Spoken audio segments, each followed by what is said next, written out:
사람들은 때때로 이유 없이 새벽에 눈을 뜹니다. 한밤중에 깨어나 한참 뒤척이다가도 왜 그랬는지 이해하지 못한 채 다시 잠이 듭니다. 하지만 부처님께서는 이런 깨어남에도 이유가 있다고 말씀하셨습니다. 어느 날 한 제자가 부처님을 찾아와 물었습니다.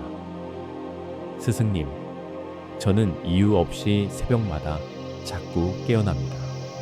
그냥 피곤해서 다시 잠들기도 하지만 마음이 불안하고 잡념이 많아집니다. 왜 이런 일이 일어나는 걸까요?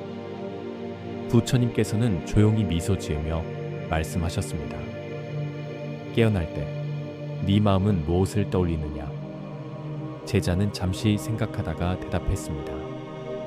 주로 후회와 불안, 걱정이 떠오릅니다. 부처님께서 고개를 끄덕이며 말씀하셨습니다. 그것이 바로 네가 깨어나는 이유이다. 마음속에 남아있는 후회, 미련이 너를 흔들고 있는 것이다. 네가 낮 동안에는 바쁘게 지내며 잊고 있지만 밤이 되면 조용한 순간 속에서 그 감정들이 다시 너를 찾아오는 것이다. 제자는 깊이 생각하며 말했습니다. 그렇다면 저는 이 후회에서 어떻게 벗어날 수 있습니까? 부처님께서는 강가를 바라보며 말씀하셨습니다. 강물이 흐르는 것을 본 적이 있느냐? 제자는 고개를 끄덕였습니다. 네, 강물은 멈추지 않고 계속 흘러갑니다. 부처님께서 다시 물으셨습니다. 그렇다면 네가 강물 위에 떨어뜨린 돌을 다시 주울 수 있겠느냐? 제자는 당황하며 대답했습니다. 아닙니다, 스승님. 강물은 이미 흘러가 버렸으니 제가 던진 돌을 다시 찾을 수는 없습니다. 부처님께서는 부드럽게 미소 지으며 말씀하셨습니다. 그렇다. 지나간 과거도 이와 같으니라. 너는 이미 흘러간 강물을 되돌리려 하고 있다. 하지만 그것은 불가능한 일이다. 제자는 깊이 생각하며 물었습니다. 그렇다면 저는 후회하는 마음을 어떻게 해야 합니까? 부처님께서는 조용히 대답하셨습니다. 첫째, 후회하는 마음을 부정하지 말고 그대로 받아들여라. 둘째, 후회가 찾아올 때마다 그것이 네가 배울 수 있는 가르침임을 기억하라. 셋째, 후회를 내려놓고 현재를 살아가라. 제자는 고개를 끄덕이며 말했습니다. 이제야 알겠습니다. 하지만 저는 후회뿐만 아니라 무언가를 놓지 못하는 집착도 가지고 있습니다. 과거의 인연, 사람, 추억을 잊지 못하고 그것이 저를 더 괴롭게 합니다. 부처님께서는 조용히 제자를 바라보며 말씀하셨습니다. 손에 컵을 하나 들고 있거라. 제자는 곧 컵을 손에 쥐었습니다. 부처님께서 말씀하셨습니다.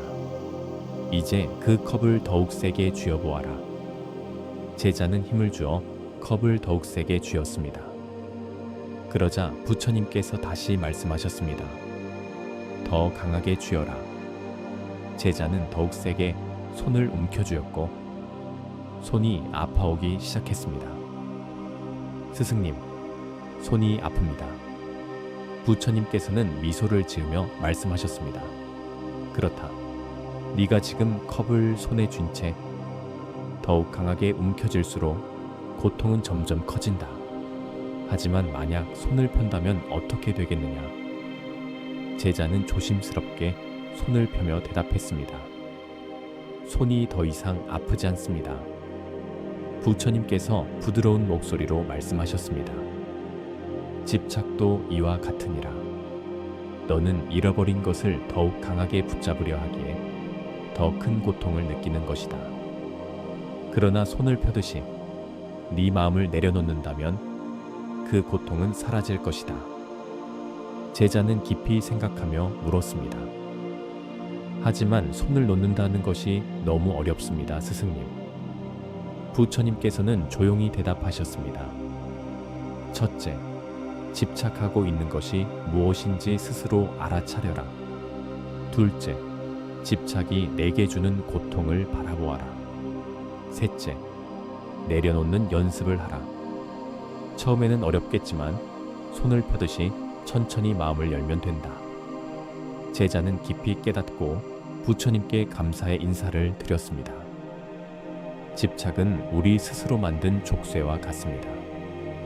우리가 놓지 않으면 괴로움도 놓이지 않습니다. 여러분도 혹시 새벽에 깨어나거나 과거를 후회하거나 어떤 것에 집착하여 괴로웠던 적이 있나요?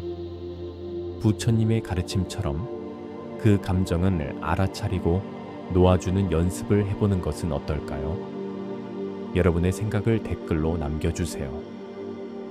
그리고 관세음보살 댓글에 남겨주시면 마음의 평온을 함께 기원하겠습니다.